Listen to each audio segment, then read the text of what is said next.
Hello, can you all hear me? Is all okay with the sound and vision? Everyone has sound and vision, yeah? Welcome back. I'm just going to try and recenter this for a second here. So welcome back, and this is week 4 now of your material. So what we're going to do this week is actually I'll just bring you into what we have for the slides for this week. And you'll notice that there's an absence of Eamon. So what we're doing is we're starting to deliver individually at the moment, and we'll regroup later on with you. So what we have then this week is we've got serialization and test-driven development. So you would have done serialization in the end of your lab last week. So you would have done you would have started serializing information out to different formats: binary format, XML, JSON, so on. So we will just do a recap of all of that. Now that you've tried it and seen what it is, we'll do a recap of what that is in Java, and we look at different types of serialization and stuff. And then what we'll do is we'll move on to some of the test-driven development approaches that are out there. So we'll start looking at exactly what is test-driven development and take it from there. So this week we've got 3 slide decks that we're going to go through. So we're going to look at streams first, take a break, and then we'll start looking at test-driven development, what it actually is, how it falls into the whole agile development process, and we look at where it fits in and why it's gaining major traction in industry. And then what we'll do is we'll look at on this first test here, the last slide deck. What we will do with that is that we will look at implementing just a few little small tests and how you can capitalize on a testing framework called JUnit, how you can capitalize on that and save yourself time in the long run. So your lab then this week will be based around the pacemaker app that we're working on. And what you'll be doing is you'll be adding in JUnit testing into it. So JUnit, all we mean by that is that it is test-driven development, and you'll be starting to do that kind of stuff where you're going to automate your testing. So we'll start looking at that with you for your labs then tomorrow evening as well. So the streams, so I have them open in this here already. So we're going to start looking at the IO streams that are in Java. And this is, bar the exceptions, this will be the second last Java-based lecture we're going to give you, and we'll move then into concentrating heavily on agile software development. So moving into the tool set basically around agile software. So with streams, we'll look at a couple of things, and then maybe week 6 or so, we'll start looking at exceptions. You'll start seeing them mentioned in a couple of places, but we'll actually just cover exceptions with you. So the streams, there's a lot of different types of streams out there, as you can see on this roadmap. We'll look at what are streams, and we'll look at different types of streams, buffering streams and so on, writing not just character only, but writing lines out. And we look at how we do a quick recap of how we implemented streams in our pacemaker app. And then there's a little bit of further reading there for yourselves as well, if you want to have a look through that at a later date. So what are streams? So basically a stream is it's a sequence of data. It's a one-way sequential flow. Think of it as water flowing through a pipe. There's a channel in place, you've got an input, you've got an output. So it's a unidirectional flow of data. So when we're talking about it from the programming sense, we say that a program has an input stream to read data from a source, one item at a time. And you can see here the data source can be absolutely anything. It could be a database, a file, it could be a JSON file, it could be any type of format that's supported by the language. And it's read in character by character by character, item by item, and it's marshaled into our program. And then the counter side of that is you've got your output stream, where you're going to write data to a destination. It can be the same again as what we were saying. It can write it out to a JSON file, an XML file, YAML files. There's a lot of different types. You can write it out to a database and so on. So our Java program will serialize the items byte by byte out. We're going to look at different ways of supporting that, how to speed it up and so on. So in IO streams, when we start using streams in Java, they come with the java.io package. So we start importing stuff from the java.io. And what we have is, you can see here that you have an input source here. And your input source can be a keyboard file, anything. If anyone has ever used the scanner, that's also a stream in effect as well. So you can take in data from any input source, and it will go into your Java program. And what we're primarily concerned with is that it'll come in as either a character or a byte. So do you remember when we started looking at the primitive data types in Java? The byte was an 8-bit number, and the char is a 16-bit Unicode value. So for each of these, because they're different different sets, like the byte only has up to 255 possible values in it, we'll deal with a different set of input streams, a different set of classes in the java.io for byte streams, as we will to a different set of classes in the character. For when we're dealing with the character, we'll deal with the reader and writer streams. So Eamon, I think, talked to you about abstract classes. So what the abstract class is that it's, by definition, it's not finished. And there are several abstract classes that are underneath this cosmic being, this object. Everything extends from object. And there's a number of abstract classes. And what they have is concrete implementations underneath them. And what we mean by concrete implementations is that they finish the abstract class. The stuff that wasn't finished in the abstract class, the abstract unfinished methods, are finished in the concrete classes. So we use the concrete classes for the streaming. We don't use these guys, these abstract classes up here. We use the concrete implementation, and I'll show you what those are in a minute. So these are the abstract higher up super classes for byte-oriented streams when we're dealing with 8-bit characters. And this is when we're dealing with 16 bits, the reader and the writer. So the byte-oriented streams. So it's basically byte streams for input and output of 8-bit bytes. And this is kind of a lot going on in this diagram here. So the previous slide, I'll just go back to it a second. You can see object here on the top. That is the superclass, and then underneath it you have these subclasses that are abstract. So what we have here is the object, which is our superclass, and underneath that we have output stream and input stream. Both of those guys are what we call abstract classes. We cannot build an object of them. We cannot use them because by definition they're not finished. So we can't use something that isn't finished. So what we do is we will use one of their concrete descendants. What we mean by concrete is anything that was abstract up at the output stream level or the input stream level, these guys have all provided an implementation for it. So we will use any one of these guys.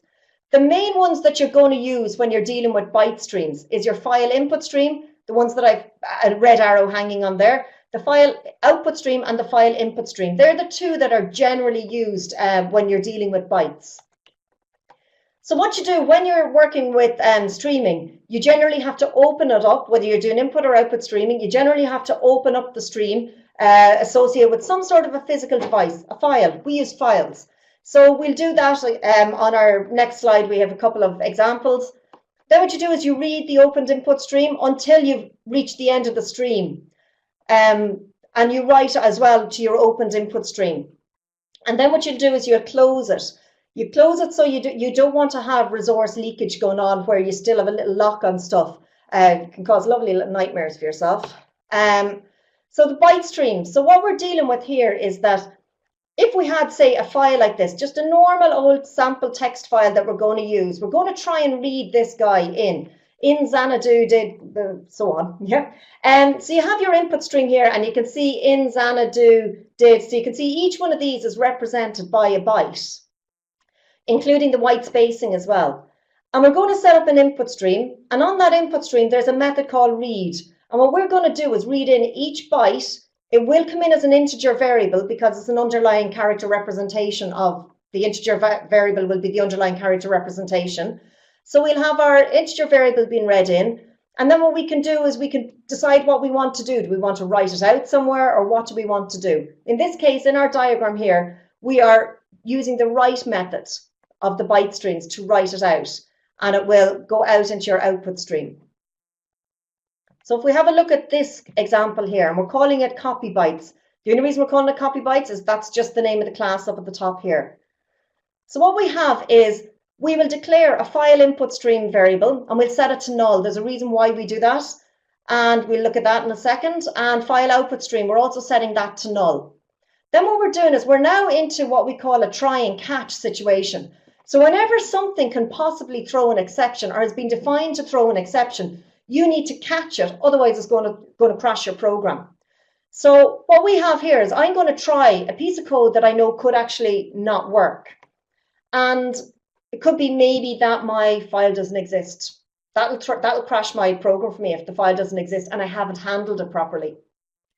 So what I'm going to do is I'm going to do in, so this is the variable we created up here. We're going to actually try and say new file input system, input stream, xanadu.txt. If that exists, in will have a link to that input stream. And then we'll do the same with the out, is equal to new file output stream, out again, .txt. If this works properly, maybe our, it's our disk that we're writing to isn't write protected and we have authority to write to the disk and so on, it will populate. This will no longer have a null, and same with in will no longer have a null. Once those two steps work correctly, in and out will no longer contain this null value at the top here. So then what we do is we proceed to try and read through our stuff. So int c, we're just declaring a variable. Remember I was saying to you that the characters come in as an integer. So what we do is we do an in.read. So over that input stream, invoke the read method. It will return an integer variable to you. If that is not equal to -1 signifies that it's the end of the stream, that you've reached the end of the file, it's EOF. It will then try and do an out.write of whatever character they've read in. So character, read it in, write it out. Read it in, write it out. Keep going until we reach the end of the stream. So that's the process going on in this try catch, or this try area here. But what we have now is a finally block. So I have a situation here where I don't have a catch in the middle, and we will cover exceptions with you. So if something goes wrong, I'm going to throw the exception back to whoever called me. Okay? But what I want this finally block to do at the end here is I want to say, no matter what happens, I want you to close down those resources. Okay, so the finally is executed. And what it is if in is not equal to null. So if this did actually work and did get a hold on our xanadu.txt, if we could manage to get this file input stream here, we will close it.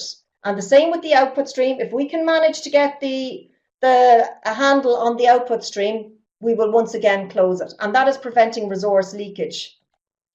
So there's a look at the read method that is coming from the input stream. Okay, so as you can see, it reads the next byte of data or -1 if the end of the stream is reached.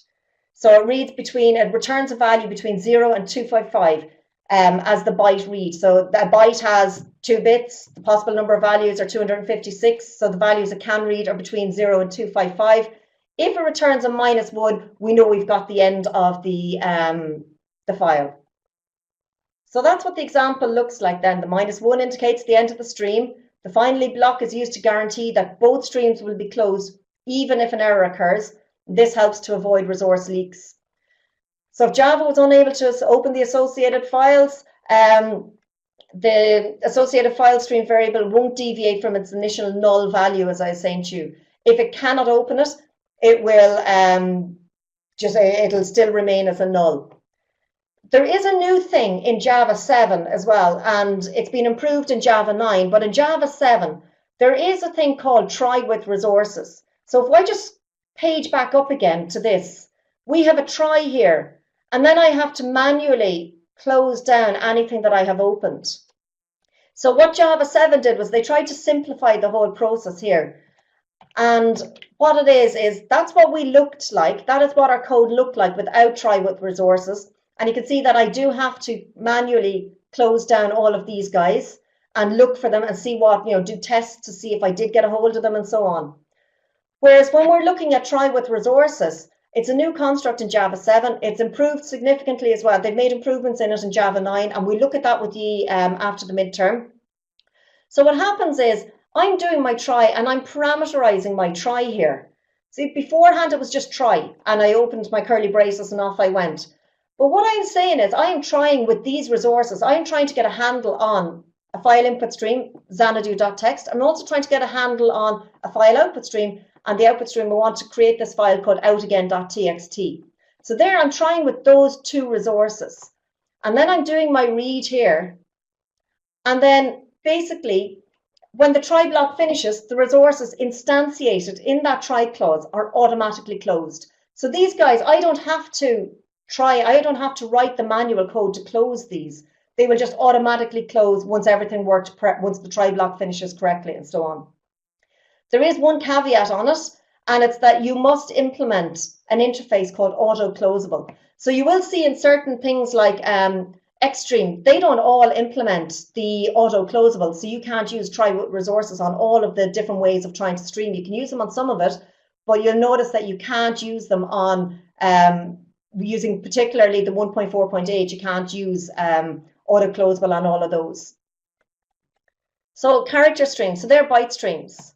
Character streams, a lot of these will follow suit. Once you know how to do one, they're pretty much, you just follow suit for the other types of ones. So we all know that Java stores characters as Unicode. We looked at this when we were talking about primitive variables. We had chars, and so what we did was we had chars, and each char has a 16-bit value, and that 16-bit value has a Unicode underneath it, which it's like the old ASCII codes that we used to have. It's character representation, a coded representation of each possible item that can be typed on a keyboard. So the character stream automatically translates these character values to and from the local character set. So we don't need to worry about any of that.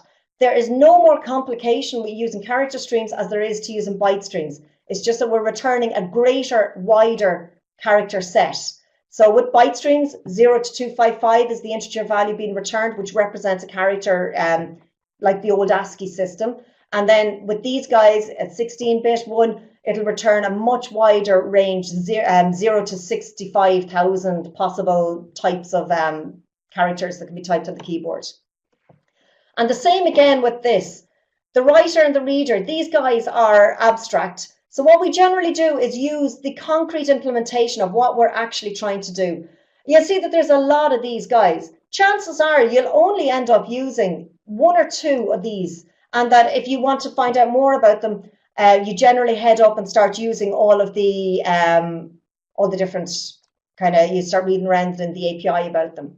So we look at file writer and file reader for the character streams. And you can see it's the exact same thing really, bar you're just using a different input and a different output class that's been instantiated. You're still reading back in int C, and you're still doing your in.read, and so on. Everything is pretty much the same, except for you're just dealing with a larger character set than you were dealing with the byte streams. And there's the read again that you can see. So you can see here that the character, as it's read as an integer in the range 0 to 65,500, blah, blah, blah. And these are the hexadecimal Unicode representations of this decimal, this 10, base 10 value here. So if -1 is returned, that means that we've reached the end of the file, because the method will only return between 0 and 65,000 plus. So it'll keep reading until it hits the -1. And once again, we can use our try with resources on that as well. So what we have here then is the exact same thing. We put in, because file reader and file writer both implement this auto-closable interface, I can put those into my try, parameterize my try basically, and put them in. As soon as the try is finished, my file reader and file writer will automatically be closed, and I'm saving myself coding, and basically maybe I forgot to put in something and so on. So this is it's a really nice way of closing resources and avoiding resource leaks.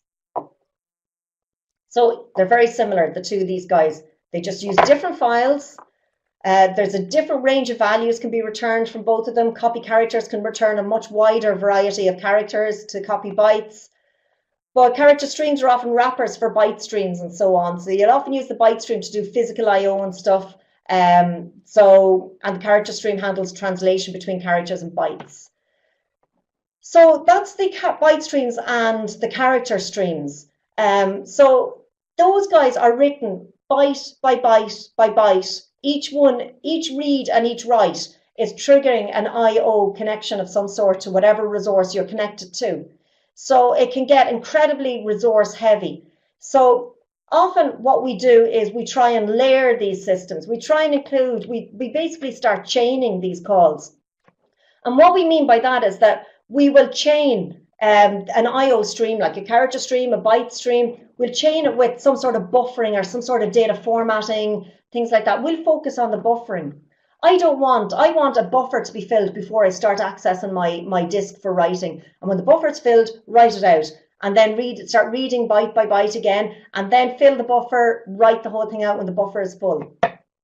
So, and you can see you can chain as many as you fancy. We look at this one here. So from a disk file, we're reading using the file input stream, we're taking in a byte, and I've chained a buffered reader onto it. So a block of bytes to our Java program and so on. So we've only looked at reading and writing single characters of data, and we can agree it is grossly inefficient. Each call is going to trigger a disk read or a disk write. Very, very heavy. So to speed it up, we write blocks of bytes into memory buffers in one single I/O operation. Okay, so these guys that we've been using are not buffered, but we will chain them onto it. So when you chain a stream, what you're actually doing is you're passing an instance of one stream to the constructor of another stream. Do you remember the constructor? His job was to instantiate, to build an object, instantiate an object of a particular class. So we will pass it in as a constructor to another one. So what we can see here, using our try with resources, we previously just had the file reader, and what we're doing now is we're passing in that file reader object into a buffered reader constructor. And what we're doing then is effectively chaining, wrapping our file reader with a buffer. And as we're reading, doing our in.read, it is not constantly going back down to the disk. It's reading it in a block. And then same with this, it'll fill your buffer and then throw it back out again. So there are 4 buffered stream classes used to wrap unbuffered ones. So they're the ones that you can use. You can have a buffered input stream, buffered output stream for byte streams, buffered reader and buffered writer for character streams.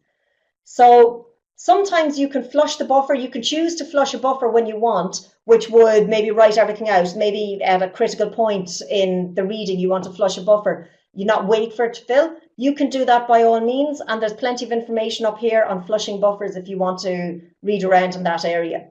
So basically, if you don't want to wait for the Java files to actually, if you want to actually activate this flushing rather than waiting for it to be automatically done, you can have a look at those notes there. So line-oriented I/O streams. Each of those ones that we've looked at so far, first we looked at byte streams for 8-bit bytes, then we looked at character-oriented for 16-bit bytes, reading them byte by byte, then we looked at buffering them. But what if I want to read a line from a file? There is line-oriented streams as well. So character I/O, we generally want to look at you reading more than just a single character at a time. So we maybe want to read in a whole line of data. And how we will determine what a line is will depend on the operating system. So different operating systems have different line feeds or carriage return characters at the end of them. So /n would be Windows and so on. So there's a couple of ones that are catered for in the system, in the Java language. So Java.io buffered reader. So we can see here that we were using read beforehand, but now we've got this method called read line. So we can actually read more text in one go, and it will keep reading until it reaches a /n on a Windows machine, /or I think is the max and so on, and then there's a Unix line feed as well. So all possible line terminators are included depending on the operating system that you're using in this read line here. So a string containing the contents of the line, and it doesn't include the line termination characters, it will return that to you. So the read line method will instigate the read of a line, read will instigate the read of a single character. So you got println as well here. What this one does is prints a string and then terminates the line. So it behaves as though it invokes a print string and then println and so on. So using this class gives println series of, so what we have here is we will have access to this println methods. There's a lot of different println methods. So what I mean by this is that I'm printlning a string here, and we have the print writer overloads the println method. And what we mean by that is there is lots of methods in that class that has the exact same name, println, but it has a different parameter list. So this one has a parameter list of string. There might be another one, println int, println double, and so on. So in this case here, we are doing line-oriented I/O, and we're still on the character stream here. So we've got a handle on our file reader. We're passing it out using our try with resources to a buffered reader. And then what we're doing is, if we start on the inside here, we have a file writer. So we're getting a hold of our character stream. We are wrapping it in a buffer, and we are also wrapping it in an ability to print out a whole line of data, because I want to access the println methods in this print writer to be able to write out the data. Okay, so what we're saying here is in.readLine. So within the buffered reader, there's a readLine method, and what we're doing is we're making sure that it's not null, that what's happening is we're getting data back, and what we're doing then is out, which is of type print writer. We're calling the println method in that and printing out the string that we just read, so which is a line. So that's kind of line-oriented I/O. And as you can see from the line-oriented I/O there, most of these will follow suit. Once you can do one of them and wrap and get a handle on chaining, you can attempt any one of those guys. It's just a matter of going up to the API and seeing exactly, okay, well, what do I need to do for a piped writer, and what is a piped writer, and reading up around that area. So scanning, class scanner. Anyone has ever done any really basic I/O using a console will have used this. We've used we've used a cliche component instead of just using the raw scanner, because we wanted the component to give us loads of functionality. And so you can use this guy, and what it is it's a simple text scanner which compares primitive types and strings using regular expressions. So what we're going to do is we are going to figure out, by default, how it parses is it knows that there is generally a space between words, and that's how it determines whether there's a new word or a new number and so on. So the scanner breaks input into tokens using a delimiter pattern. The pattern is typically, it's by default the space. So that's the default white space. We can change the delimiter should you want. You could change it to comma separated values. You could use commas. You can change whatever you want in that scanner class. And there's a whole series of next methods as well that we will use, and we'll look at a bit of code with this scanner as well. So the scanner uses white space to separate the tokens. We can invoke the use delimiter to change it. As I was saying, if you have comma separated values or whatever type of data you have coming in. So it's technically not a stream, but you still need to close it. So if we look at this piece of code here, so what we're doing is we are reading in, we're passing into the scanner constructor, we are getting a handle on our source here, our xanadu.txt, so our file, we're buffering it, and we now have it wrapped in a scanner. Methods associated with scanner. So what we'll generally do when you have a scanner is you check, before you invoke a read, you check to see, is there another item? So there's a method called hasNext, and hasNext has a Boolean value, a Boolean return value. So it'll return back, yes, I either have a next or no, I don't. So while this is true, while there is another value in the stream to be read, what we're doing is system.out.println s.next. So it's just printing out the next item that it's pulling back from the scanner based on the fact that it is spaces separating out each of these tokens. And then what we do is we close it at the end. Okay, and there's a scanner. Then we can actually do a lot more, we can start doing a lot of processing on these and kind of cleaning data if you want. So in this case, we're still using our scanner, we're still setting up our file reader, we're reading in a different file, we're buffering it, and we're chaining a buffered reader onto our scanner. So we still have access to all of our scanner methods, and we're still doing the same thing here, while s.hasNext. So while s.hasNext, if that's true, it will go in and we can say if s.hasNext double. So now we're not only checking to see do we have a next value, we're checking to see is the next value a double. Bear in mind that these are both Booleans. They don't return or advance the read on the string, on the scanner. All it does is tells you if you've got a next or not. You still have to go and read it using the next, double, next, int, next, whatever it is methods. So this one will tell you if there's a next item. This one will tell you if the next item is a double. If it is a double, pull it off the scanner string.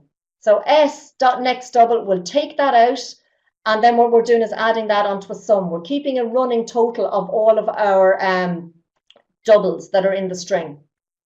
So then what it is what we're saying is if it doesn't have a next double, pull back the next one. Okay, and then pull back whatever's on the next, and so on. And then what we're doing is we're system.out.println sum. So we're printing out the sum, and what we're doing is we are ignoring all of a rogue text that isn't an actual number. So we can use Scanner to parse and to clean data. By just doing a little bit of creative coding, we can capitalize on the Scanner tokenization methods that are there. So the pacemaker, this is what you would have done in your labs. So what we did was we started with a interface called serializer. And the reason we did this, the reason why we abstracted up to an interface was we wanted to force a design on each one of the serializer concrete classes that's going to be created. So we wanted to make sure that any serialization that was done in our app would implement this serializer. So then they would have to have a push method. They'd have to have a pop method, a write method, and a read method. So what we were doing was forcing a method design. We were making sure that anybody who implemented our serializer had to follow our design instructions of writing concrete methods for each of those push, pop, write, and read. So designing the interface allowed us to build several different serialization strategies that we could swap in and out of very simply, which is what you've been asked to do in your assignment, isn't it? Yep. So what we did was we can create an XML serializer, a JSON serializer, YAML serializer, anything that we fancy, any format that we think is appropriate to as a transportation mechanism for data, we can throw it out into those guys. So, and I know that when I create an XML serializer, I'm going to have implementations for these guys, or I have to make myself abstract. So I know that my XML serializer will use all of these ones. So what we can then do, because we are coding to this interface, we're coding to contract. We have the same behaviors, regardless of whether it's XML, JSON, YAML, anything, regardless, they'll have the same interface, as in they'll have the same series of methods. So we can swap quite easily at runtime between the serialization mechanism, because we know we won't have to change the method names. Like I haven't written in here, write XML, write JSON, and so on. We're forcing, regardless of which serializer you're going to use, it's going to be the same method name. So there's 3 of the serializers that we were looking at. Okay, if we just look at the XML one, so we're implementing that serializer interface. So all of those guys have to have code. All of those methods have to be included down here somewhere. So at compile time, this isn't deciding. Oh yeah, this one here, what we have here in this one is, I've put in this to decide at compile time what one I'm going to use. So I can change my mind at compile time only, but I still have to recompile, and then if it's like to redeploy to users and so on, it's not very efficient. I can decide that my serializer is going to be, which is my interface type, that I want it to be a binary serializer in this case. Or I can comment that out and decide I want it to be a JSON serializer and point to a different file as well. So, but this is at compile time, and it's not very practical. So remember you to do this? Yeah. So in your assignment, you have to change your file format, XML, JSON, and so on. So you're going to be writing a method, change file format, and you'll be taking in a parameter of the file type, And based on that, you will have possibly a switch statement around this code here. Okay, and then the user can decide at runtime what file format they would like to choose. Better than doing hard coding like this. Okay, so that's part of the assignment there. Good old hint. There's a binary strategy. So you can see there, it's just the read method is there. And you can see it's pretty much following the same suit as all the other streaming code that I showed you. Same with these guys here, all following the same kind of suit. There's the XML serializer code.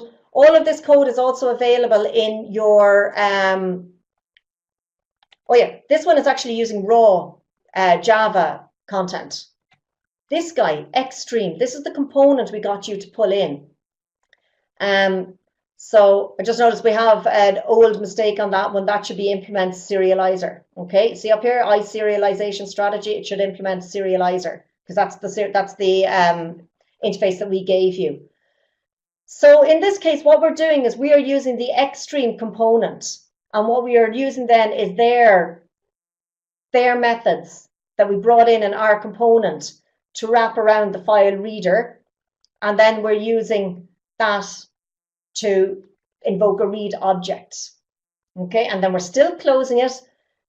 Now, I'm nearly sure that Xstream doesn't implement auto-closable. The version that I was looking at the last time, 1.4.8, definitely didn't have it. So maybe there's a newer one out, 1.4.10, and I haven't tested it. So that might be something nice to have a look at. Okay, if you really want to. So there's the Xstream as well. There's the write method on that, and you can see we're using the Xstream component again in here. So when you bring in a component, once you import the files, you can use it as if it existed in your own code as well. So, and then there's a lot of reading down here that you can have a look through, because a lot of this will follow the same suit regardless of what type of data you're reading in. You'd start seeing that there's a lot of it's all kind of, a lot of it was repeated. So what I'll do is get you to have a look through these ones yourselves and get familiar with what's going on in there. And if you've any questions, just give us, just drop us a line in the chat room on it. So you can, we'll be in the chat room as well tomorrow, so we can have a look at that as well if you want. And you can see there's a lot of different code, and you'll start seeing, as you start looking at serialization mechanisms, that there will be a lot of repetition on how it's done. Okay, and there's more information on it. You can have a look through all of this, and command line IO, should you want to read about standard streams and system in.out, console stuff, password entry, all of that is there, and we've put links where you can have a look if you fancy as well. So I think that on format, system.out.format, you can have a look at that as well and play around with that, and different methods in that as well. Okay, so that should do the job for the moment. And what I'll do is I'll give you a break. I'll be in the chat room in between the break. And then what we'll do is we'll move on to the test-driven development stuff. So hopefully you'll find that nice and light compared to all of the coding stuff. So we'll be looking at why test-driven development is important. What exactly is it? What are the excuses for not engaging in it? And all of that kind of stuff. So thank you. And I will see you in a little bit. I'll give you 5 minutes maybe, yeah?